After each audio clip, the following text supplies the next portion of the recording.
আপনার কি খারাপ সময় চলছে? কি করে বুঝবেন?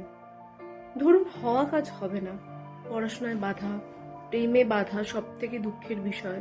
বা প্রেম থাকলেও পরে ভোকাট্টা হয়ে যাবে, পড়াশোনায় মন বসবে না, আপনার অবনতি হবে কিন্তু আপনার পাশের বাড়ির লোকের সবসময় উন্নতি দেখতে পাবেন, ব্যবসায় উন্নতি হবে না, ঋণে ধারে জর্জরিত হয়ে যাবেন।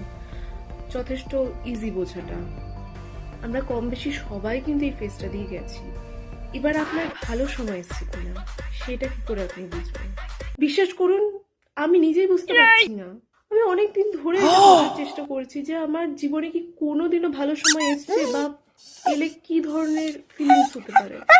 আমি নিজেই বুঝতে পারছি না, আমি কি করে আপনাদেরকে বোঝাবো।